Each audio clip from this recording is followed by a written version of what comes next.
Hello friends. जी दोस्तों, मैं आज आपके साथ लेकर आ गया हूं क्लास 12 का एक नया कोर्स आपके लिए। क्लास 12 एकेडमिक सेशन जो आपका है 2020-2021 बिजनेस स्टडीज। मैं अभी आपसे पहली बार मिल रहा हूं और बहुत सारे बच्चे हमारे साथ जुड़ गए हैं। अगर आप जुड़ गए हैं तो गुड मॉर्निंग करके भेजिए। आज हम सिर्फ एक इंट्रोडक्टरी क्लास सिलेबस डिस्कशन करने आए हैं और आज मैं आपको ये भी बताऊंगा इस सिलेबस डिस्कशन में कि किस पार्ट से आपका कितने नंबर का कवरेज हो जाएगा, जिससे आपकी जो जर्नी होगी आने वाली क्लासेज में, जैसे कि मैं टाइम टेबल बता दूंगा, आपकी सारी क्लासेज लाइव होगी फ्रेंड्स, है ना। और सारी क्लासेज हम लोग यहाँ पे आपको कराएंगे। उसके अलावा जो नोट्स होंगी वो यहाँ तो मैं ब्रीफ या पावर पॉइंट के नोट्स शो करूंगा, लेकिन जो डिटेल नोट्स होगी शॉर्ट क्वेश्चंस के, लॉन्ग क्वेश्चंस के, ऐसे टाइप क्वेश्चंस के, वो आपको टॉपर्स के इसी चैनल पे डिस्क्रिप्शन बॉक्स में पीडीएफ रूप में आपके लिए उपलब्ध होगा। दोस्तों, अगर आप जुड़ गए हो तो आइए आज हम लोग बात करते हैं। आज मेरे पास जैसे पिछली क्लास में हम लोगों ने जो 11th वाले दोस्त थे उनके साथ जुड़े थे, मैं पावर पॉइंट कुछ बना के लाया था। आज थोड़ी सी लगता है कंफ्यूजन हो गई थी और उसके चलते मैं वो पावर पॉइंट तैयार नहीं कर पाया, तो आज हमको लिख के देखना होगा। मुझे उम्मीद है कि आप भी कॉपी पेन पेंसिल के साथ आज तैयार हो जाइए। आज देखते हैं, कुछ बेसिक चीजें आपके साथ सीखते हैं, समझते हैं और इन्हीं में से आज हम लोग एक चैप्टर भी शुरू करेंगे, क्योंकि मेरा मानना है कि आपका जो समय बड़ा कीमती है और आप लॉकडाउन के इतने बड़े मुश्किल समय में आप बैठकर यहाँ पे वीडियोज को देखते हैं और हम लोग के लिए भी थोड़ा बहुत टफ होता है ना। अभी डर लगा रहता है कि भाई कुछ प्रॉब्लम्स ना हो किसी को। बाकी तो हम लोग यहाँ पे बिल्कुल सोशल डिस्टेंसिंग और जो भी हो सकता है मेंटेन करते हैं। हम लोग अकेले होते हैं, स्टूडियो में कोई होता नहीं, ना ही कोई स्टूडेंट्स होते हैं, आप ही लोगों के भरोसे हम लोग चल रहे होते हैं। तो क्या आप लोग जुड़ गए हैं? जुड़ गए हैं तो अब हम लोग शुरू करें। जी दोस्तों, अब जुड़ गए हैं तो मुझे एक बार दिखा दीजिए, मैं कमेंट बॉक्स में एक बार देख लेता हूं कौन कौन से। जी 8 बच्चे हमारे साथ जुड़ गए। चलिए, बहुत बहुत धन्यवाद आप सभी का। अच्छा, ये मिल नहीं रहा आपको? जी साहब, एक बार मैं चैट ऑन कर लूं अपना दोस्त, थोड़ी सी अभी टॉपर्स 24/7 ये लीजिए, ये हम भी आ गए। ये लीजिए, इसको ठीक करिए। बिजनेस स्टडीज आपका क्लास 12 में क्लास 11 से थोड़ा सा अलग है। आपको जो बिजनेस स्टडीज जो टॉपिक है,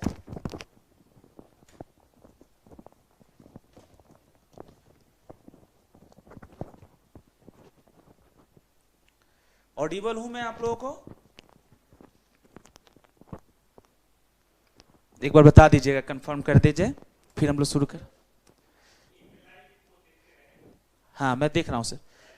जी जी, कमेंट आ गई जी। वॉइस कम आ रही है। अच्छा जी, ओके। गौरव सिंह साहब बोल रहे हैं वॉइस कम आ रही है, अभी आ जाएगी, पूरी वॉइस आएगी। खाना तो मैंने पूरा खाया था दोस्त, क्या बात हो गई? वॉइस कम आ रही है मतलब इसमें तो कोई कमी नहीं है, बता दीजिएगा। श्री गणेशाय करनी है बिजनेस स्टडीज की आज आपके साथ। तो अगर आप सब कुछ ओके हो तो आज की जर्नी शुरू की जाए। एक बार ओके लिखकर भेज दीजिए मुझे। जी, मुझे लगता है now it's okay and we should move on. Friends, so far I am here for a session on business study. We have started a course for class 12 that is business studies. और आज business studies की जो introductory class है उसमें मैं आपके साथ आपके सिलेबस और नॉट ओनली सिलेबस, साथ ही साथ एक छोटे से चैप्टर की भी शुरुआत कराऊंगा, जिससे आज आपका 1 आवर इतना प्रोडक्टिव हो कि हम लोग और मोटिवेट हो और अगली क्लासेज में और अच्छी तैयारी के साथ मैं भी और आप भी जुड़े। बिजनेस स्टडीज जो आपने क्लास 11 में पढ़ा था, उसमें आपने ये तो पढ़ा था कि बिजनेस क्या है और बिजनेस कितने तरह का हो सकता है, हम किस तरह के बिजनेस में क्या प्रॉस या क्या कॉन्स हैं, क्या एडवांटेजेस है, क्या डिसएडवांटेजेस हैं, हम लोगों ने इस बात को देखा था। दोस्तों, बिजनेस को स्मूथली रन करने के लिए बिजनेस को चलाने के लिए, अगर जैसे हम बात करें सोल प्रोप्राइटर बिजनेस को चलाने के लिए वो जो बंदा जो ऑनर होता है वही इनफ होता है और वही उस बिजनेस को अच्छे से कैरी ऑन कर लेता है। लेकिन जब बिजनेस का साइज बढ़ता है, बिजनेस का स्केलिंग अप हम करते हैं, तो मुझे लगता है और आपको भी लगेगा कि आपको वहां पे जो ऑनर है उसको थोड़ा सा रिलैक्स करना होगा। शायद ऑनर इतने बड़े स्केल पे एक एक डिसीजन को ले नहीं सकता, और लेगा भी तो डिसीजन मेकिंग में काफी डिले होगी। आपको लगता नहीं है कि हमें बिजनेसमैन को अपने कुछ डिसीजन मेकिंग पावर्स डेलीगेट कर देना चाहिए? और इसीलिए एक बेटा इसका जो नाम है बिजनेस स्टडीज, लेकिन अगर मैं इसका नाम करूं तो इसका नाम है ही नहीं बिजनेस स्टडी, है ना। आपका जो क्लास 12 में है इसका नाम ऐसे है, आपका इस सब्जेक्ट का नाम कुछ इस तरह से है, प्रिंसिपल ऑफ मैनेजमेंट। यकीन मानिए इसमें बिजनेस के बारे में कम पढ़ना है, क्लास 11 में बिजनेस के बारे में पढ़ना है और क्लास 12 में ये पढ़ना है कि उस बिजनेस को हम कैसे इफेक्टिवली और इफिशिएंटली मैनेज करें। एंड इसीलिए इसका मैंने नाम थोड़ा सा चेंज किया। और मैं कौन होता हूं चेंज करने वाला? ये तो इवन आप जब एनसीईआरटी की बुक खोलेंगे तो भी आपको एहसास होगा कि बिजनेस स्टडीज जो आपका पेपर है सिलेबस में, उसमें 2 पार्ट्स हैं और पार्ट 1 जो है उसका नाम इन्होंने चेंज कर दिया। मतलब वही बात है, रैपर पे कुछ और है ना बेटा, रैपर पे कुछ और है और भीतर जब हम कंटेंट देखते हैं उसको डिटेल में तो हमें लगता है यार इसके भीतर तो कुछ और मटेरियल पैक्ड है। ये principles of management he main आपका कंसेप्ट है।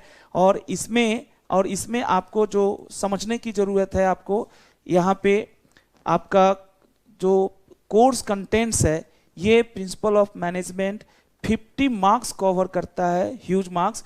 और जो दूसरा पार्ट है वो है आपका अदर मैनेजमेंट के नाम से आप कह सकते हैं, जिसमें आपको 4 छोटे छोटे चैप्टर्स हैं, 4 चैप्टर्स आर देयर। और यहां पे जो है आपका टोटल 8 चैप्टर्स है। अगर हम बात करें तो टोटल 12 चैप्टर्स हैं। और ये जो 4 चैप्टर्स हैं इनका मैं नाम आपके साथ शेयर करूं उससे पहले एक बार बताऊं कि इनका वेटेज थोड़ा कम है, ये 30 मार्क्स का ही है। और यहाँ पे हम लोग बात करते हैं अदर मैनेजमेंट में और कितने तरह का मैनेजमेंट हो सकता है, जैसे फंड को मैनेज करना है, फाइनेंशियल मैनेजमेंट। ऐसे तो एक प्रैक्टिकल पेपर होता है फाइनेंशियल मैनेजमेंट, लेकिन आपको इस लेवल पे प्रैक्टिकल पेपर तो भी थोड़ा बहुत सीखना है, लेकिन आपको इसमें थ्योरेटिकल भी सीखना है कि फंड को कैसे मैनेज करें। उसी तरह से आपका एक छोटा सा चैप्टर है इसी में प्रोडक्ट मैनेजमेंट, तीसरा चैप्टर है मार्केटिंग मैनेजमेंट,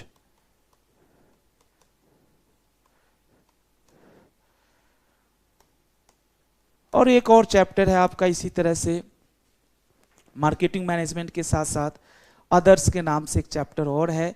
ये आपका 8 और 4 12 चैप्टर्स हैं टोटल आपके कोर्स के भीतर। अब मैं आप सभी बच्चों के लिए शायद जुड़ गया हूं, तो अब आप लोग एक साथ सब कोई मिलकर हमें बताएं, ये जो हमारा टॉपिक है, जो हमारा कोर्स है, ये बिजनेस स्टडीज फॉर क्लास 12।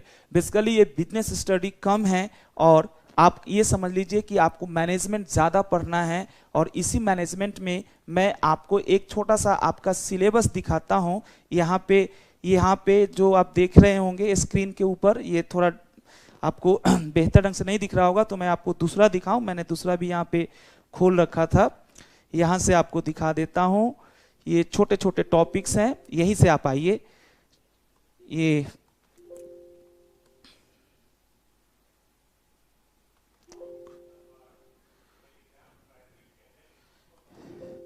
ये आपका चैप्टर किसी कारण से अभी खुल जाएगा, 1 सेकंड का टाइम दीजिए मुझे।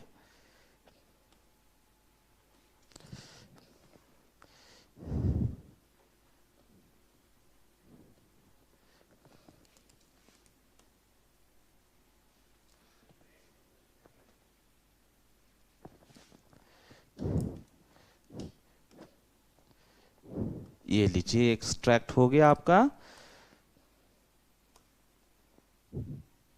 ये हो गया बेटा आपका। जी बेटे, ये आपका आज नोट्स है नहीं आपके लिए, तो मेरे पास ये पॉइंट आपके लिए था। ये हम लोग शुरू कर लें। ये आपका छोटा सा है, पहले एक बार कोर्स देख लीजिए आप, कोर्स कंटेंट, उसके बाद हम लोग बात करते हैं जो छोटे छोटे चैप्टर्स हैं। 1 मिनट के लिए टाइम मुझे दे दीजिएगा ताकि मैं वो चैप्टर आपको दिखा सकूं। सबसे पहला जो मैंने बोला था, principles and functions of management, ये 50 नंबर का है दोस्तों, और आप चुटकी बजाकर ये 50 नंबर मैं एक समराइज्ड वे में आज आपके साथ शेयर कर सकता हूं। ये पार्ट 1 है आपके सिलेबस का, अगर आप देख पा रहे हैं इसे तो मैं आपको बताऊं, पार्ट 1 में टोटल 8 चैप्टर्स थे आपके कोर्स में, और 8 में से आज हम लोग एक छोटा सा चैप्टर शुरू भी करेंगे। और ये मेरा प्रॉमिस है आपसे कि आज की जो कमी है उसको हम लोग अगली क्लास में कंपनसेट कर देंगे। ये 50 मार्क्स का है। ये तो समझिए कि आज श्री गणेशाय हम लोग आपके साथ कर रहे हैं और आप सब लोग जुड़ भी गए। तो आइए दोस्तों, एक बार हम लोग सबको जुड़कर एक बार देख लेते हैं। तो क्या हम लोग आज की क्लास को शुरू कर लें? आज की क्लास में हम लोगों को एक छोटी सी बात से मैं आपके साथ बेसिक चीज़ों से शेयर करूंगा ताकि इंट्रोडक्टरी बातें आपके पास हो सके।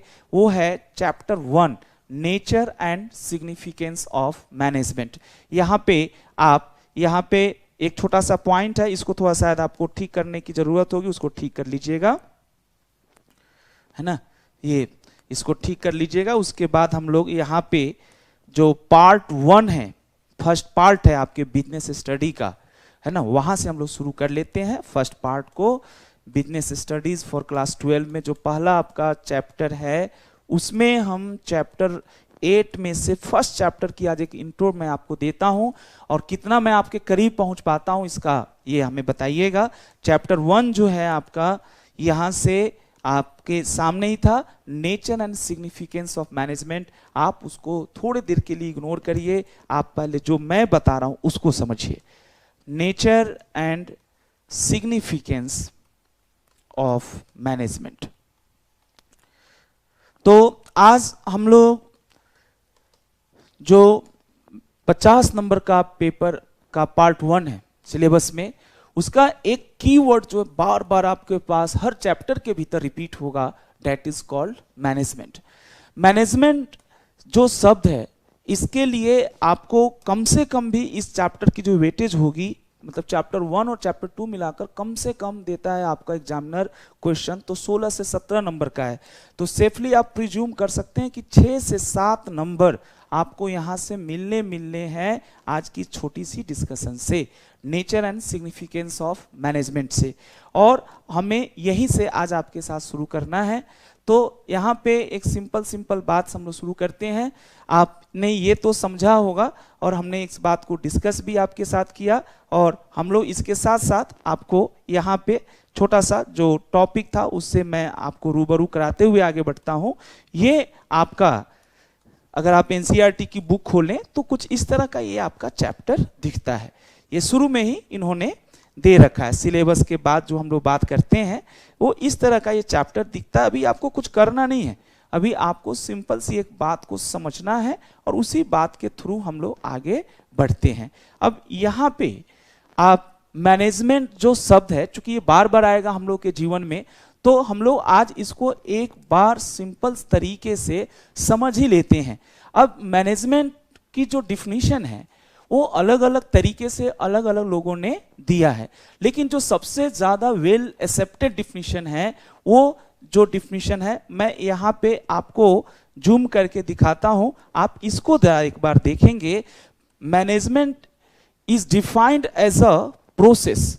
Management is defined as a process of, एक कोड है उसका नाम है बेटा पोस्टक। पोस्टक में क्या होता है, P for planning, O for organising, यहाँ पे एक्चुएटिंग एंड कंट्रोलिंग लिखा है। एक्चुएटिंग मीन्स किसी काम को करने के लिए ऑब्वियस सी बात है मशीन तो है, बट मशीन से भी काम कराने के लिए, है ना, स्टाफ चाहिए होगा। तो यहाँ पे इन्होंने अपने तरीके से लिखा है, हम लोग इन्हीं की बात को रखेंगे। लेकिन पहले मैं आपको बताऊं कि मैनेजमेंट का बेसिक मीनिंग क्या है। तो इन्होंने बोला कि जी मैनेजमेंट एक शब्द है, बट इस शब्द में कह सकते हैं कि बहुत सारे लेयर्स हैं, और उन लेयर्स को हम लोगों ने प्रोसेस का नाम दिया, और उसी का मेरे पास एक कोड है। अगर आप इस कोड को डिकोड कर दें, यानी POSDC, आप मुझे खाली कमेंट में एक छोटी सी बात का जवाब दे दें, है ना, तो आज हम लोग आपकी एक छोटी सी शुरुआत कर सकते हैं। मजे की बात है आप लोग डिकोडिंग करना इतना जल्दी समझ सकते हैं। मैनेजमेंट क्या है? Management is function of P का मतलब क्या है? पी का मतलब है प्लानिंग, ओ का मतलब है ऑर्गेनाइजिंग, एस का मतलब है स्टाफिंग, डी का मतलब है डायरेक्टिंग और सबसे आखिरी में सी का मतलब है कंट्रोलिंग। आप प्लीज मत लिखिए, आज आपको सिर्फ मैं मिलने आया था, यकीन मानिए मैं सिर्फ मिलने ही आया था आपसे कि हमारे बच्चे कैसे हैं और इनसे एक रिश्ते की आज शुरुआत की जाए। कह सकते हैं कि आज से हम लोग की एक बोनी हो रही है, भाई शुरुआत हो रही है, ऐसा कुछ बात नहीं है। तो आज हम लोग एक छोटी सी बात को मैं यहाँ पे दोबारा से दिखाता हूँ, बट आप मुझे कमेंट करके खाली मुझे बता दीजिए। अगर कोई पूछता है मैनेजमेंट क्या है, अभी इसकी तो हम लोग कम से कम 5-6 डिफिनेशन देखेंगे मैनेजमेंट का, है ना, अलग अलग एस्पेक्ट के अनुसार। बट अगर एक बेसिक, जैसे आपके 100 मार्क्स के पेपर में एक छोटे से शब्द पे अगर 50 नंबर का सिलेबस इन्होंने ऑर्गेनाइज किया है, तो मैं कैसे आपको आधे घंटे और 1 घंटे की एक छोटी सी वीडियो में वो सारी चीजें खत्म करा सकता हूं। बट कहते हैं ना कि शुरुआत छोटी हो लेकिन अंत बड़ा होना चाहिए। शुरुआत हम्बल नहीं होती है सबकी, और मैं इसी उम्मीद से आप सभी बच्चों से जुड़ा हूं। तो हम लोग एक बार फिर से रिपीट करते हैं। आपको शायद ये दिख नहीं रहा होगा अच्छे से, यहाँ पे स्टडी मटेरियल में जो लिखा है, बट मेरे सब जरूर दिख रहे होंगे। बताइए दोस्तों, अगर आज हम बात कर रहे हैं फर्स्ट चैप्टर की, है ना, nature and functions of management, लेकिन हम लोग उसको देखेंगे। नेचर तो तब समझ में आएगा, कैरेक्टरिस्टिक तो सब तब समझ में आएगा, फंक्शंस तो तब समझ में आएगा जब हमें शब्द को डिकोड करने आ जाए। तो आप लोग मुझे एक बार कमेंट बॉक्स में लिखकर बताइए, अगर मैं आपसे पूछूं कि मैनेजमेंट क्या है, तो आप कह सकते हैं कि management is sum total of 5 types of functions, और उन 5 फंक्शंस के नाम हमने एक कोड के तौर पे, कभी हम लोग स्टूडेंट थे तब आपके जैसे, तब हम लोगों ने इसको याद किया था, हमें क्या पता इसको बाद में इतना यूज करना पड़ा। आप मुझे एक बार कोड बता दीजिए, मैं यहां से आपका कमेंट देख पा रहा हूं, है ना दोस्तों। एक बार सब लोग मुझे बता दीजिए। चैट यहां पे खुला हुआ है ना, चैट खुला हुआ जी, लाइव चैट आ गया हमारा जी साहब। ये हमारे दोस्त लोग जुड़ गए हैं, तो फटाफट बता दीजिए क्या होता है मैनेजमेंट। अगर आपसे कोई पूछता है तो आप क्या बताएंगे मैनेजमेंट का परिभाषा। अब आइए, आप अगर यहां से ज्वाइन भी करना चाहते हैं तो हम लोग पहले आउटलाइन लेंगे चैप्टर का, लेकिन चैप्टर का आउटलाइन लेने से पहले मैं आपको बताऊं कि जो भी हम लोग डिस्कशन करते हैं वो कंसेप्ट वाइज होता है। जैसे फर्स्ट चैप्टर है, इसमें कम से कम भी होगा तो 8 से 9 कंसेप्ट होगा, लेकिन आज मैं आपसे एक छोटा सा पॉइंट पूछा और इन्हीं को आज मैं एक्सप्लेन करूंगा कि मैनेजमेंट क्या है। आइए दोस्तों, What, how,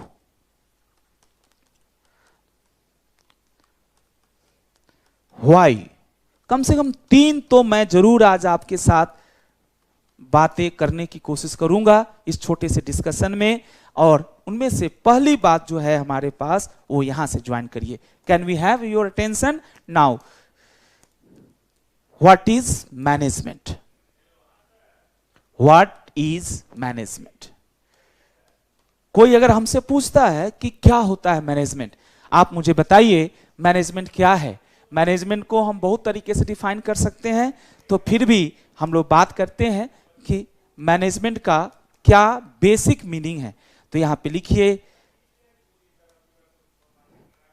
general meaning.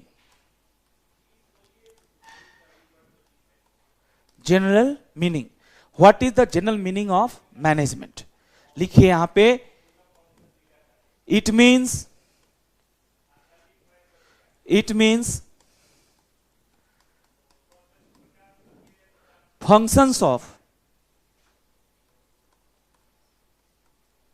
पोस्टडक P O S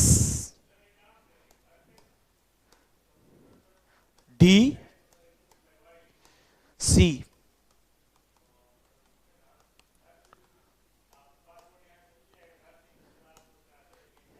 अब आप बताएं क्या है management? It means function of P का मतलब प्लानिंग। अब क्या होता है प्लानिंग, यही आज सिखाऊंगा मैं आपको।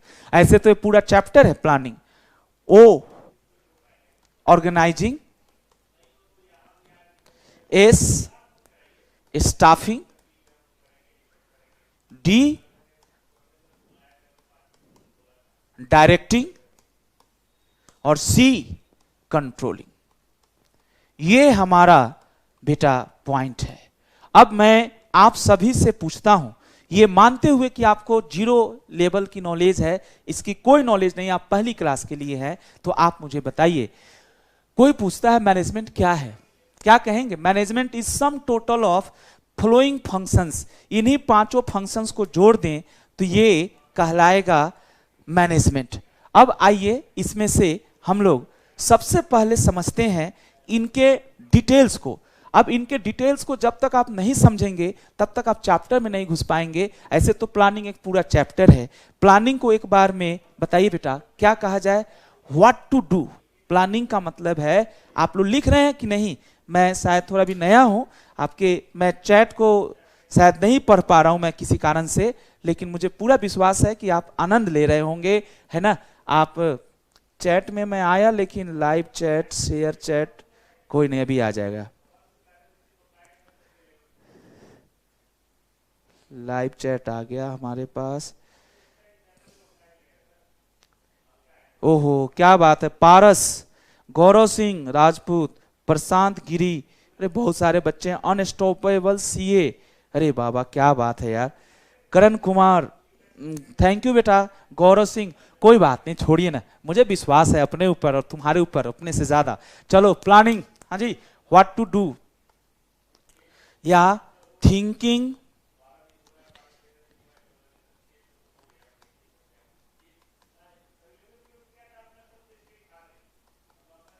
व्हाट टू डू या थिंकिंग इन एडवांस। हाँ जी बेटा, प्लानिंग से आप साफ लिखिएगा, गलत ना लिख लें। प्लानिंग, व्हाट टू डू या thinking in advance. Organising, organising में लिखिए डिवीजन ऑफ वर्क।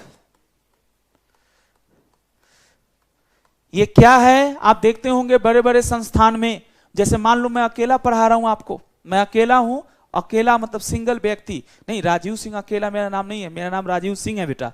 मान लीजिए कि मैं अकेला ही एक रूम में बोर्ड लगा के वहीं पे खुद ही पंपलेट भी बांट लेता हूं, खुद ही रसीद भी काट लेता हूं, खुद भी बच्चों को पढ़ा भी लेता हूं, डांट भी मैं ही लगा देता हूं, है ना? सारा काम अकेला ही छोटे स्केल पे काम करता हूं। तो मुझे लगता है कि एक ही बंदा सारा काम कर लेता है। लेकिन आप एक बड़ी संस्था में जाएंगे तो आप देखेंगे कि वहां पे मैनेजमेंट करने के लिए, है ना, ये भी होता है, वहां पे स्ट्रक्चर बनाया जाता है। जैसे आपने डिपार्टमेंटेशन सुना, आपने डिपार्टमेंट, जैसे आपने सुना होगा HR department, marketing department, finance, आप लोग कॉमर्स के स्टूडेंट हैं, हर बिजनेस में एक फाइनेंस या अकाउंटिंग डिपार्टमेंट भी होता होगा। अकाउंटिंग कहना तो थोड़ा कह सकते हैं लो लेवल पे आ जाएगा, आप उसको फाइनेंस कहें। डिवीजन ऑफ वर्क या इसी को लिखिए डिपार्टमेंटेशन। आज मैं आपको छोड़ने वाला नहीं हूं, आज कम से कम 50 नंबर में से इंट्रो तो मैं देके जाऊंगा। वो पहला बताइएगा, बाद में मैं आपके कमेंट अब देखने आ गया। पहला हमारा है planning. Planning means what to do, thinking in advance, है ना? हमें ऐसा थोड़े है कि पहले कोई भी बिजनेसमैन है, कोई भी फैसला लेता है तो ऐसा थोड़े है कि पहले हिट एंड ट्रायल करके उस फैसले को पहले चलो सही होगा तब प्लान करेंगे आगे, शायद नहीं, वो बात की हम बात करेंगे। हम लोग एक अच्छे बिजनेसमैन हैं तो मैनेज करना हमें किसी चीज को, जैसे आपके घर में एक शादी ही है, शादी एक समझ सकते हैं एक बहुत बड़ा प्लानिंग का काम हो सकता है। शादी को भी मैनेज करने के लिए, तो आप शादी को मैनेज करते हो तो आप देखते होंगे कि जैसे उसमें अब 5 लोग हमारे हैं, चाचा, मामा, फूआ, काका, ये लोग आ जाते हैं, फूआ, फूफा जो भी हैं। अब क्या होगा, उसमें जो सीधे सीधे लोग होंगे उनको भाई एकदम दरवाजे पे खड़ा कर दिया गया कि भाई जब भी बाराती आए एकदम हाथ जोड़कर, राजीव सिंह जैसे एकदम हाथ जोड़कर स्वागत करना है। कुछ तेज तरार है, मार्केटिंग उनको भेज दिया जाएगा, भाई तुम सब्जी लेकर आओ। दोस्तों क्या कहना चाह रहा हूं कि ऑर्गेनाइजिंग में हम ये देखते हैं कि हमारे पास जो रिसोर्सेस हैं, आपको मैंने कुछ बताया तो नहीं है, बट बिजनेस चलाने के लिए रिसोर्सेस तो होते हैं। 5 M's सुना होगा अपने बिजनेस स्टडीज 11th पे। 5 M's का मतलब याद है? Money, man power, market, material, कुछ तो याद होगा। आप बताइए उन 5 को कैसे हम बेटर वे में यूटिलाइज करें, इसके लिए हमारे पास होता है ऑर्गेनाइजिंग। इसमें आप लिखिए ना बेटा डिपार्टमेंटेशन या डिवीजन ऑफ वर्क। यहीं पे बात होती है यहीं पे बात होती है स्पेशलाइजेशन की। आप मुझे ऐसे ही लिख के दिखाइए खाली। अब आगे हमारे पास है स्टाफिंग, है ना। Who will do what, who will do what, कौन क्या करेगा। अब कौन कौन क्या करेगा बेटा, स्टाफिंग का मतलब इसमें क्या होगा, आपको बिजनेस चलाना है, वर्कर्स रखने हैं कि नहीं, इसमें क्या क्या हो सकता है, रिक्रूटमेंट। क्या होता है रिक्रूटमेंट, ये सब आपको मजा आएगा। अगर मैं स्टूडेंट होता और मेरे को कोई बता दे कि 50 नंबर के लिए 8 चैप्टर है और 8 में से ये सब एक एक चैप्टर के नाम है, अगर दिल से मैं आपको थोड़ा भी हेल्प कर पाया तो पहला चैप्टर तो नहीं है प्लानिंग, बट तीसरा है, चौथा चैप्टर ऑर्गेनाइजिंग है, पांचवा चैप्टर स्टाफिंग है, छठा चैप्टर डायरेक्टिंग और सातवां चैप्टर, शायद सीक्वेंस गलत हो गई मेरे से, कंट्रोलिंग है। व्हाट आई वांट टू से, सीक्वेंस गलत हुआ, इरादा तो नेक था। आप मुझे बताइए हु विल डू व्हाट, इसमें पढ़ना आपको रिक्रूटमेंट। क्या होता है रिक्रूटमेंट बेटा, क्या पता कितनी बार ये क्वेश्चन पूछा गया। रिक्रूटमेंट एक बेटा पॉजिटिव एक्टिविटी होता है। रिक्रूटमेंट का मतलब होता है विज्ञापन देना। आपको वर्कर चाहिए, है ना, तो आप टाइम्स ऑफ इंडिया में या नव भारत टाइम्स में, जो भी है ना, जो भी रीजनल लैंग्वेज है उसमें आप विज्ञापन देंगे कि जी toppers classes needs faculties for, है ना, क्लास 11 क्लास 12। अब ये रिक्रूटमेंट है, रिक्रूटमेंट पॉजिटिव है। टॉपर्स के पास लाखों कॉल आ गए दिन भर में, है ना, हजारों रिज्यूमे आ गई, इसे हम कहते हैं रिक्रूटमेंट। इसके बाद भगवान सर फिर हजारों रिज्यूम लेकर बैठेंगे, अब शुरू होगा नेगेटिव प्रोसेस। आप नेगेटिव मैं इसलिए कह रहा हूं, इसी के बाद इसमें शुरू होता है सिलेक्शन या सिलेक्टिंग। अब मुझे बताइए रिक्रूटमेंट और सिलेक्शन या सिलेक्टिंग में ये पॉजिटिव ना होकर नेगेटिव है। नेगेटिव इस सेंस में कि हम यहाँ पे उन हजारों में से 2-4 लोगों को ही सेलेक्ट करेंगे और उसको हम लोग बोलते हैं बेटा सिलेक्टिंग। मैंने आपको एक बेसिक चीज बताने की कोशिश की, जरा बताइए स्टाफिंग में बहुत कुछ होता होगा, training sir, training development. Training क्या होता है, जब स्टाफ को हम सेलेक्ट कर लेते हैं तो उसको ट्रेन करेंगे, डेवलप करेंगे, डेवलपमेंट एक्सेट्रा। अब ये बताइए मुझे कितना इंटरेस्टिंग होगा। अब मुझे बताइए मैनेजमेंट बोरिंग हो सकता है, the term management might be boring, but management की फंक्शंस की हम बात करें तो कितना आसान है, एक बार फिर से बताइए। छोड़िए प्लानिंग मैंने नहीं समझाया आपको, ऑर्गेनाइजिंग नहीं समझाया, एक ही मैंने समझाया स्टाफिंग। क्या होता है staffing, staffing means human resource को मैनेज करना है। यहाँ पे मैनेजमेंट का एक फंक्शन ये भी है स्टाफिंग को देखना, और स्टाफिंग में अगर आपसे कोई पूछे क्या होता है तो कहिएगा सर इसमें रिक्रूटमेंट होता है, इसमें सिलेक्शन होता है, इसमें ट्रेनिंग होता है, इसमें डेवलपमेंट होता है। मैं 1 मिनट के बाद आपसे सवाल पूछूंगा। डायरेक्टिंग में क्या है, डायरेक्टिंग में आपको, अब मैं इधर लिख देता हूं नहीं तो आपको दिक्कत होगा। डायरेक्टिंग का मतलब क्या हुआ, ऑर्डर एंड कमांड। दोस्तों हम इंसान हैं, हम लोग में 2 तरह की बात होती है मेरे बच्चे, हम लोग में 2 तरह की बात होती है, डायरेक्टिंग एंड कमांड। इसमें क्या है डायरेक्टिंग में, इसमें समझना है कि मैनेजमेंट का एक फंक्शन ये भी है, सिर्फ स्टाफ नहीं रखना बल्कि उनको ये गाइड करना कि उनसे क्या, उन्हें करना क्या है। दोस्तों इसी में आपको पढ़ना है लीडरशिप। लीडरशिप समझते हैं साहब, कहेंगे सर मैनेजमेंट में इतनी भीतर बातें छुपी हुई है। बेटा एक मैनेजमेंट शब्द के लिए 50 नंबर है, तो कुछ तो बात होगी यार, है ना, बोलो बोलो, आप ही की तरफ मैं बता रहा हूं, कुछ तो बात होगी इसमें। बताइए ऑर्डर, कमांड या लीडरशिप, इसी में आपको पढ़ना है सुपरविजन। इसमें आपको पढ़ना है बेटा आपको कि कौन कैसे, good qualities of leader, leader की अच्छी क्वालिटीज क्या हो सकती है, what are the good qualities, कितने तरह के लीडर होते हैं, लीडरशिप के क्या क्या स्टाइल्स होते हैं। आपको सर ये सब भी पढ़ने मैनेजमेंट में। सर ये 11th से काफी इंटरेस्टिंग होने वाला है, 11th में तो बहुत बार याद भी करना पड़ा, है ना। अब आप तक मैं पहुंच जाऊं ये बहुत मायने रखता है मेरे लिए। डायरेक्टिंग में समझ में आ गया। अब आइए कंट्रोलिंग। कंट्रोलिंग में क्या है ध्यान दीजिएगा, कहते हैं मैनेजमेंट नेवर एंडिंग प्रोसेस है जी।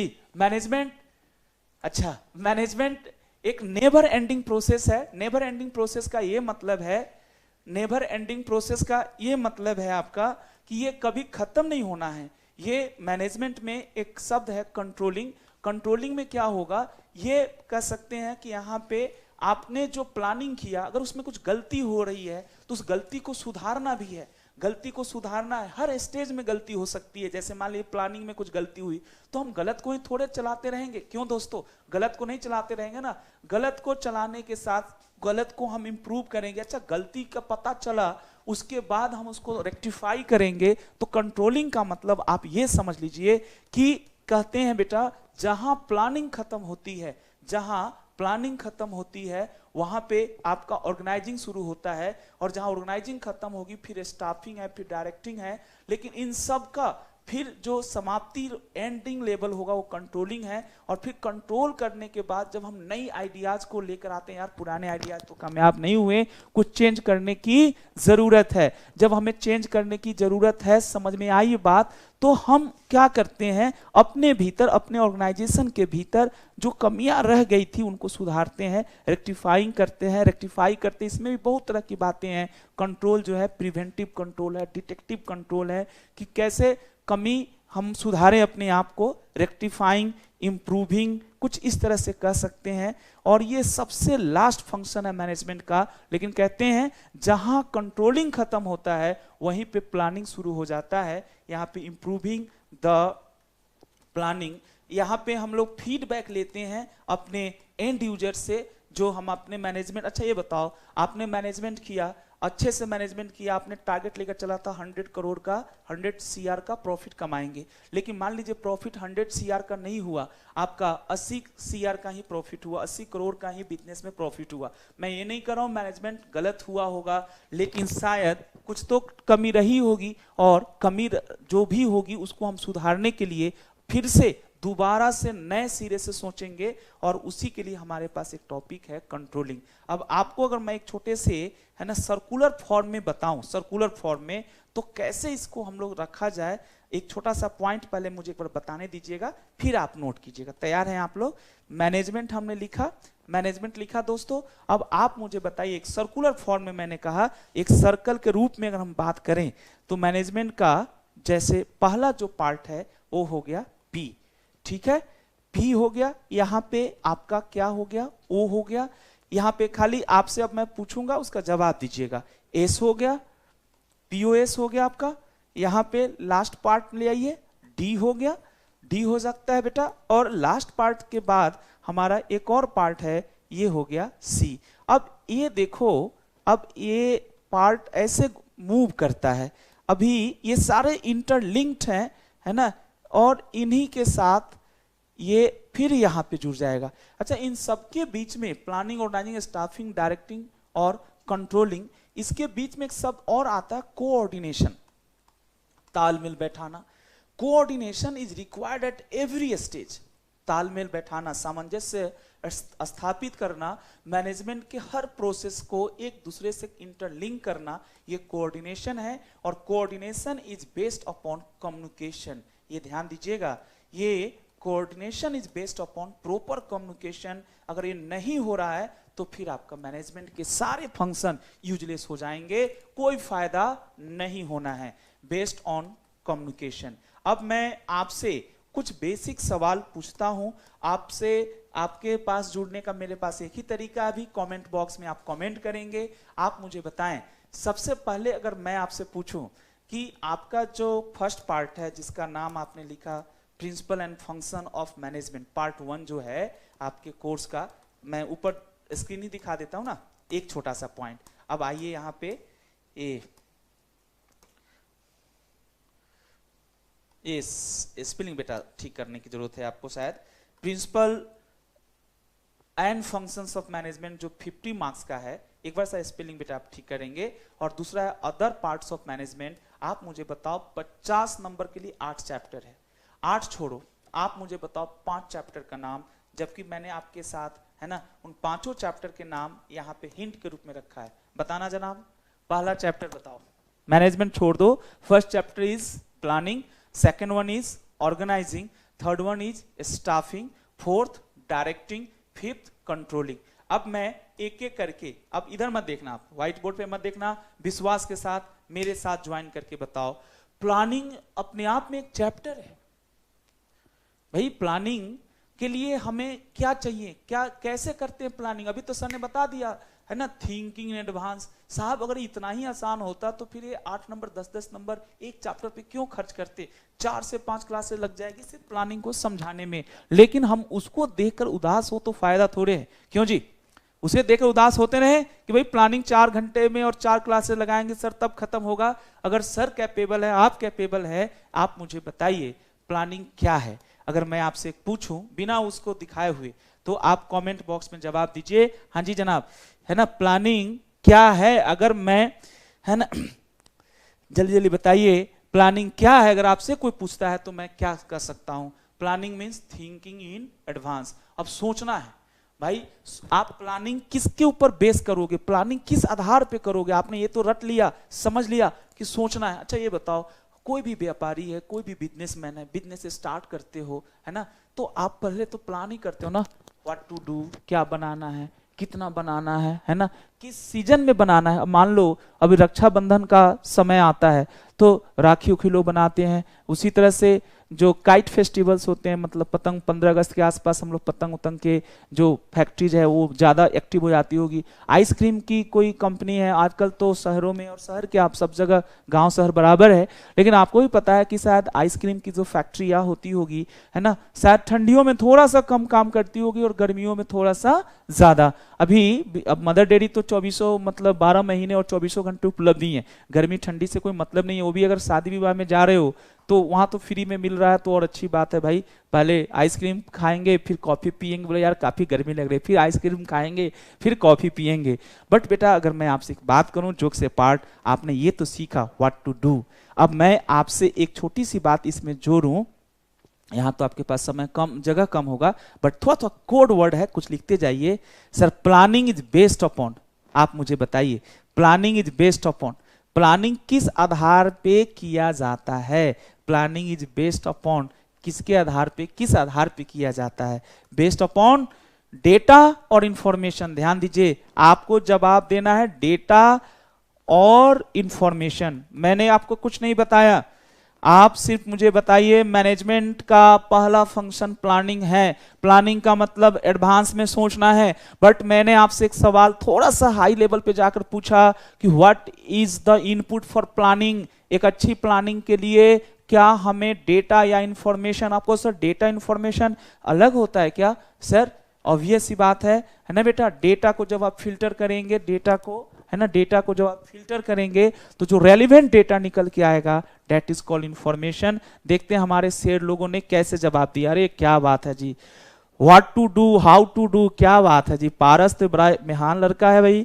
ये बताओ बेस्ड अपॉन डेटा और इंफॉर्मेशन, तो बच्चे बोले सर डेटा छोड़ो, डेटा तो रॉ मटेरियल है ना। डेटा क्या है? आज आप गूगल में रिसर्च करते हो, कुछ भी सर्च करो, है ना बेटा, आप खाली लिखो हाउ, उसके बाद हाउ के बाद वो अपने आप 5-7 तो बता ही देता है। कभी कभी आप शर्मा जाते हैं यार क्या क्या बता रहा है। खैर आपने कुछ सोचना, आपने खोजा कि हाउ टू स्टडी, है ना, 12 क्लास बिजनेस स्टडीज या जो भी है आपका कोर्स से रिलेटेड कंसेप्ट पढ़ा आपने। तो यहाँ पे एक छोटी सी बात थी इंफॉर्मेशन के आधार पे। अच्छा ये इंफॉर्मेशन कैसे होने चाहिए?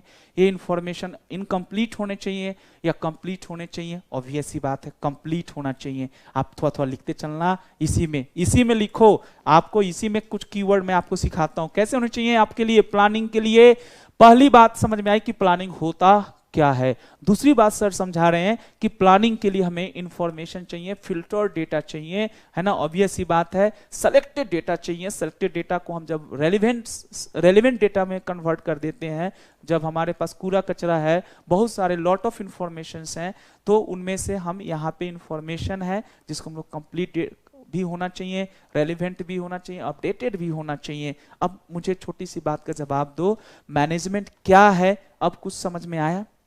Management is nothing but function of, process of doing planning, है ना, doing planning, arranging the resources, hiring and selecting the staffs and giving them proper training, उनको अच्छे से ट्रेनिंग भी देना। ये सब चीजें आपके पास आ सकती है। अच्छा चलो जी, अब मैं थोड़ा सा दूसरे पार्ट की तरफ लेकर आता हूं आपको। प्लानिंग तो थोड़ा थोड़ा क्लियर हुआ, ये नहीं समझ में आ रहा है। स्टाफिंग भी अच्छा लग रहा होगा। स्टाफिंग इज ओके, मुझे लगता है कि मेरे को भी खुद फील महसूस होता है ना। Staffing is okay.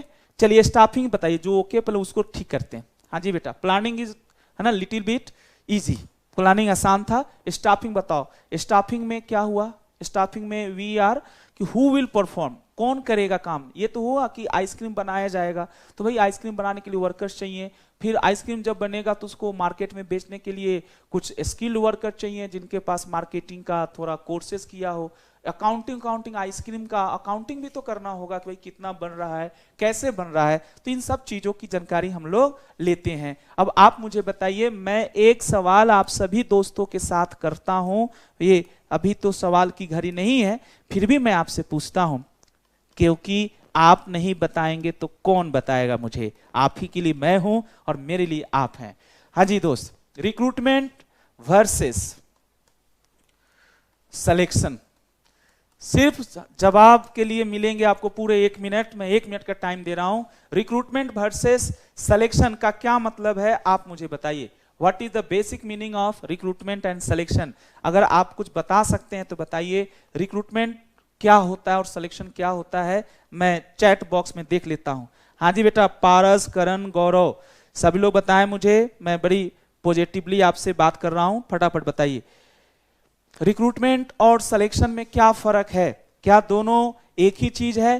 पहले तो ये बताइए, दोनों किसके अंतर्गत हम पढ़ेंगे? मैनेजमेंट के किस फंक्शन के अंतर्गत पढ़ेंगे? प्लानिंग के अंतर्गत तो नहीं पढ़ेंगे, पक्की बात है।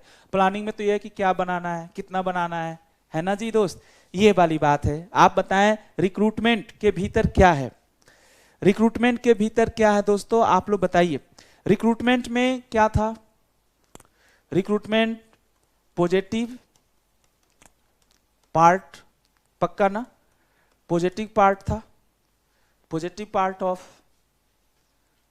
स्टाफिंग। इसमें हम लोग क्या करते हैं?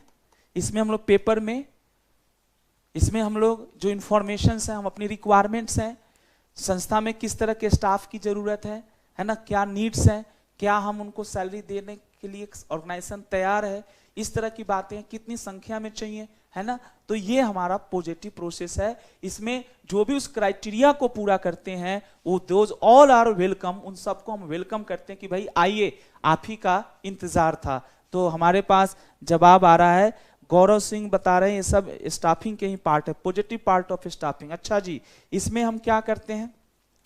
रिक्रूटमेंट में क्या करते हैं, है ना, वी इनवाइट, जी बेटा थोड़ा सा लिखते चलिएगा, वी इनवाइट, हम इनवाइट करते हैं, क्या इनवाइट करते हैं दोस्त? The public for joining the organisation. क्या बात है दोस्त, ये बड़ी अच्छी बात हो गई। इसमें हम नौकरी नहीं दे रहे हैं, सिर्फ इनविटेशन बुला रहे हैं, और बुलाते समय काफी पॉजिटिव बोल के हम लोग बुला लेते हैं सबको, बोलो बैठो ना यार, बैठो बहुत अच्छा लगा, पानी पिलाओ इसे। अब आप बताएं, इसमें रिक्रूटमेंट है। अब रिक्रूटमेंट के लिए भी बहुत सारी बातें कि रिक्रूटमेंट के कितने स्टेप्स हैं। अब इसमें पहले हम विज्ञापन करते हैं, विज्ञापन ड्राफ्ट करते हैं, कैसे ड्राफ्ट करेंगे, these all are the part of management. अब दूसरा पार्ट देखो, चलो अब मुझे बताओ इसी एंगल से, सिलेक्शन का मतलब क्या हुआ? सिलेक्शन नेगेटिव प्रोसेस है, इतना तो मैंने उस समय बोला था, आपने इतना तो समझा था कि सिलेक्शन नेगेटिव प्रोसेस है, बट इसमें करते क्या है? सेलेक्टिंग द बेस्ट या चूजिंग द बेस्ट। अभी क्या है कि हमारे पास रिक्रूटमेंट में, अब देखो ना, आप इंडियन आइडल या कोई भी देखते हो, आप उसमें देखो कितने सारे लोग आते होंगे जो क्या करके जाते हैं, अपना मतलब कला दिखा के जाते हैं, फिर उसमें से हम लोग वहीं से मतलब 1000 लोगों में से 10-12 लोगों को छांटते हैं या 100 लोगों को छांटते हैं, फिर उन 100 में से फिर 80, 60, 50, 40, 30, 20, टॉप 12, टॉप 10, टॉप 6, कुछ ऐसा निकालते हैं हम लोग, choosing the best one. Okay दोस्तों, बेस्ट वन, बच्चे बोलते बस एक ही, हजारों में से एक को, अरे भाई 1, 2, 3 जितना भी हो सकता है, चूजिंग द बेस्ट वन या रिक्वायर्ड नंबर ऑफ पीपल। अब आप मुझे बताइए, कम से कम इतना तो आपके दिमाग में बात बैठनी चाहिए थी, अगर बैठती है तो एक बार बताइए मेरे बच्चे। हाँ जी बेटा, ये छोटा सा पॉइंट था, ये दोनों तो कम से कम क्लियर है, प्लानिंग और स्टाफिंग। अभी थोड़ा इसमें आपको दिक्कत आ रही है ना, किसमें? ऑर्गेनाइजिंग में। देखिए ऑर्गेनाइजिंग थोड़ा टफ है भी, जब आप पढ़ोगे उस समय भी लगेगा। आपने एक छोटा सा कंसेप्ट होता है बेटा, मैं आपको बताता हूं। क्या है कि जैसे मान लो 1000 लोग हैं संस्था में, अब सबके भीतर एक ही तरह का स्किल्स तो नहीं होगा और ना ही एक ही तरह के स्किल सेट से हमारी ऑर्गेनाइजेशन चलेगी। आपको भी समझ में आ रहा है बात? अभी मैंने एक छोटा सा एग्जांपल दिया, आपके घर में शादी होता है तो जैसे आपके घर में 5 मेंबर्स हैं जो फंक्शन में, ऐसे तो आएंगे लाखों लोग, हजारों लोग आएंगे, बट काम करने वाले 5 है।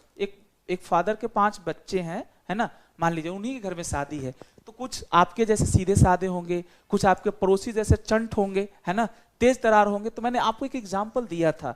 तो एक छोटी सी बात को और अच्छे से समझते हैं कि ऑर्गेनाइजिंग क्या है। चूंकि सर बता तो रहे हैं, बट ऑर्गेनाइजिंग क्या है ये थोड़ा हम लोग और सीखे अच्छे से तो मजा आ जाता। फिर से बताता हूं, what is the meaning of organising. ये देखिए, ऑर्गेनाइजिंग का सिंपल मीनिंग मैं आपको बताता हूं। What is the basic meaning of organising? दोस्तों, it means division of work. आप सिंपल समझिए, डिवीजन ऑफ वर्क,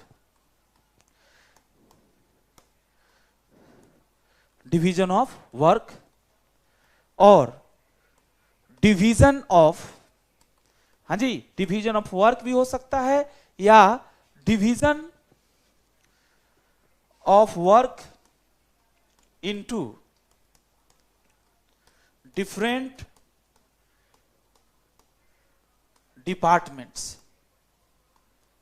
आपको वर्क्स को अलग अलग डिपार्टमेंट्स में बांटना है। डिफरेंट डिपार्टमेंट्स, लाइक कुछ डिपार्टमेंट्स के नाम बताएंगे आप? अभी बताया था, बताइए क्या क्या डिपार्टमेंट हो सकता है? फाइनेंस, बिल्कुल सही जवाब है, फाइनेंस डिपार्टमेंट, क्या बात है। और मार्केटिंग, मार्केटिंग डिपार्टमेंट भी होता होगा हर संस्था में, बड़ी बड़ी ऑर्गेनाइजेशन में, जो आपके प्रोडक्ट के बारे में लोगों को अवेयर करती है ना, जो आपके सेल्स को बढ़ाने में मदद करती है। Finance, marketing. तीसरा लिखिए, तीसरा लिखिए यहां पे, staffing oblique HR, HR department. ये आपके सामने छोटे छोटे डिपार्टमेंट्स के नाम मैंने लिखा। इसका क्या फायदा है आपको? एचआर डिपार्टमेंट्स के या जितने भी डिपार्टमेंट्स हैं उनका ये फायदा है आपके लिए कि यहाँ पे ऑर्गेनाइजिंग करने से एक तो इसका फायदा क्या होगा कि एक आदमी अगर एक ही तरह का काम रोज दिन कर रहा है, अब मान लीजिए मैं टीचर हूं, मैं भर दिन पढ़ाता ही हूं, तो मुझे अब पढ़ाने के लिए आपके लिए कुछ सोचने की जरूरत नहीं है। आज भले पावर पॉइंट या आपको मैं नोट्स नहीं दे पाया, है ना, और मैंने सोचा आज 11th की ही थी, लेकिन कोई बात नहीं, आज गलती हो गई, बट फिर भी आपने ऐसा क्यों किया? क्योंकि रोज आप यही काम करते हैं। अब मैं कोई एक्टिंग या कोई सिंगिंग या डांसिंग तो करता नहीं, और अगर उसको कोई करने के लिए कहे तो मुझे सोचना पड़ेगा, इसके लिए मुझे कुछ सोचने की जरूरत नहीं है। साहब एक छोटा सा पॉइंट और है आपके लिए, यहाँ पे क्या बेनिफिट्स हो सकता है? बेनिफिट्स ऑफ ऑर्गेनाइजिंग, बस इसको बताइए, फिर मैं आपको आगे की बात करा के बिल्कुल आज जल्दी छोड़ दूंगा, टेंशन ना लें, और क्लासेज बढ़ भी जाएगी आपकी। लेकिन पहले इसको देखिए, बेनिफिट्स ऑफ ऑर्गेनाइजिंग। बताइए इसका सबसे बड़ा फायदा है, पहला फायदा बताइए जो सबसे बड़ी बात है। एक ही काम बार बार आप करेंगे तो आपकी उस काम में क्या आ जाएगी? एक्सपर्टीजनेस। संस्था ऐसे लोगों को तो रखना चाहती है, एक्सपर्ट स्टाफ क्या होगा? और रिसोर्सेज का मैक्सिमम यूज करेगा, वेस्टेज को कम करेगा। एक्सपर्टीजनेस, स्पेशलाइजेशन, हमने एक ही काम करना है, हमें 10 काम नहीं करने, और हमें इन्हीं काम के थ्रू काम करना है बेटे। अब आगे देखिए, आगे हमारे पास क्या है, इसी तरह से बातें हैं स्पेशलाइजेशन के साथ, और भी है। अब ये स्पेशलाइजेशन का क्या फायदा होगा, ये तो जब डिटेल चैप्टर, अब पूरा चैप्टर है ऑर्गेनाइजिंग के ऊपर। अब आप मुझे बताइए, ब्रेक लेने से पहले, छुट्टी लेने से पहले, 5 में से पहला समझ में आया? प्लानिंग, है ना। प्लानिंग का बेस क्या है? इंफॉर्मेशन, है ना, नॉट डेटा। दूसरा मुझे बताइए ऑर्गेनाइजिंग, ऑर्गेनाइजिंग में आपको काम बांटना है, व्यक्तियों में भी, और ऑर्गेनाइजेशन में छोटे छोटे डिपार्टमेंट्स बनाने हैं, डिफरेंट डिविजन्स बनाने हैं। और इसका फायदा होगा कि हम चाहते हैं कि एक डिपार्टमेंट में 10 लोग हैं तो 10 लोग उसी तरह का काम करें और उसी काम में वो अच्छे से एक्सपर्ट होते चले जाएं। इससे हमारी ऑर्गेनाइजेशन को भी फायदा है और उस अगले को भी फायदा है, उसको बार बार सोचने की जरूरत नहीं पड़ेगी। चलिए दोस्तों, एक आखिरी बता दीजिए, फिर मैं आपसे आज विदा लूंगा, फिर हम लोग आगे मिलना ही है। ये मुझे बताइए, staffing is now okay. Directing का मतलब इशूइंग कमांड या इशूइंग ऑर्डर था, जिसमें हम लीडरशिप की बातें करेंगे। गुड लीडर कौन होता है, लीडरशिप कैसे कोई दिखा सकता है, और उसके अलावा ये भी समझना है what are the qualities of leader. हमें अगर लीडर बनना हो तो हमारे में किस तरह की पर्सनल एटिक्यूट्स या पर्सनल कर सकते हैं कि क्वालिटीज होनी चाहिए। और सबसे अच्छा है कंट्रोलिंग। एक बार बता दीजिए, फिर मैं आपको फ्री कर दूंगा बेटा। अभी तो आपकी शुरुआत थी, और हम लोग सिर्फ चाहते हैं कि आप लोग अपने दोस्तों को भी बताएं। और ये शुरुआत है, अगली क्लास में आपको पक्का 100% चैप्टर वाइज नोट्स मिलना शुरू हो जाएगा। हाँ जी बेटा, हाँ जी भाई, सबको जुड़िए, सबको जुड़िए मेरे बच्चे, बहुत अच्छा लगा है ना। Thinking what to do staffing. बेटा आखिरी बता दीजिए, कंट्रोलिंग क्या होता है। अगर कोई पूछता है कंट्रोलिंग क्या है, तो क्या होता है कंट्रोलिंग। कंट्रोलिंग का मतलब क्या हुआ, जो गलती हो रही है उस गलती को बस वैसे ही मान लेना और बोला चलो हमारे किस्मत में ही ऐसी थी, ऐसा नहीं है। कंट्रोलिंग के बारे में आप कह सकते हैं करेक्टिव। ये बहुत बड़ी चीज है। कहते हैं जहां प्लानिंग खत्म होता है वहीं कंट्रोलिंग शुरू होता है, और जहां कंट्रोलिंग खत्म होता है फिर से फ्रेश ढंग से प्लानिंग करना होता है अपनी कमियों को सुधारने के लिए। करेक्टिव एक्शन, और इसी को हम लोग बोल सकते हैं रेक्टिफिकेशन। आपने पढ़ा ना रेक्टिफिकेशन ऑफ एरर्स, बट यहां पे रेक्टिफिकेशन इन एरर्स हम अकाउंटिंग एरर्स की गलतियों को नहीं सुधारेंगे, बल्कि जो हमारे मैनेजमेंट के पास्ट डिसीजंस हैं, जो हमारे मैनेजमेंट के अपने कुछ वसूल थे, रूल्स होते हैं मैनेजमेंट के, हमें लगा कि वो मैनेजमेंट के रूल्स हमारे लिए बेनिफिशियल उतना नहीं हुआ, तो उसमें सुधारना है, रेक्टिफिकेशन। दोस्तों आज तो आपके साथ सिर्फ और सिर्फ एक स्टार्टिंग वीडियो था, है ना। मुझे पूरा उम्मीद है कि आप लोग हल्का फुल्का एंजॉय किए होंगे आज की क्लास में, बट मैं आपसे एक वादा लेकर जाना चाहूंगा कि जब आप अगली वीडियो में मिलेंगे, आप नहीं रहेंगे और मैं नहीं रहूंगा, हम लोग इसको काफी है ना इंप्रूव करके आपके साथ धमाकेदार परफॉर्मेंस लेकर आएंगे, है ना। तब तक के लिए आप लोग एंजॉय करिए। मेरे तरफ से आज इतना ही, और मैं चाहूंगा कि आज जितने लोग जुड़े मैं उन सबका शुक्रगुजार हूं। आगे आप लोग अपने दोस्तों को जरूर बताएं कि टॉपर्स आपके लिए फ्री ऑफ कॉस्ट इस तरह की सर्विसेज लेकर आ रही है, और हम लोग का मेन पर्पस है कि हम लोग यंग ब्लड और आप जैसे यंगस्टर्स को थोड़ी बहुत गाइड कर दें, तो लगेगा कि हम लोग का जो प्रयास था वो बिल्कुल सफल रहा। Thank you very much for watching the video, and also like and comment about the qualities of the video, ताकि हम लोग अगली बार से इसको इम्प्रूव कर सकें। Thank you.